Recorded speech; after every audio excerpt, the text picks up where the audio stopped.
How to remove songs from a Spotify playlist. Hello and welcome to our channel.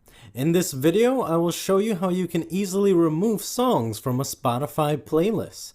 Please watch till the end to properly understand the tutorial.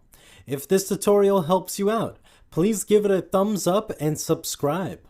This process is straightforward and quick, so let's get started.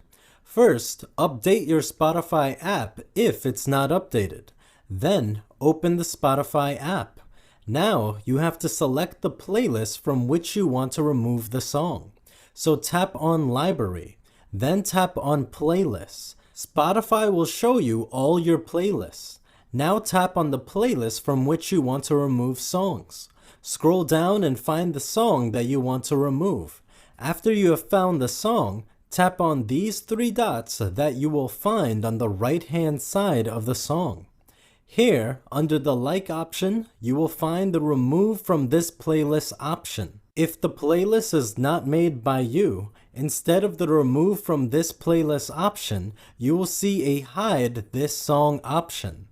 Tap on that, and the song will be removed. This is how you can remove songs from your Spotify playlist. Thanks for watching. Like, share, and subscribe for more tips and tricks.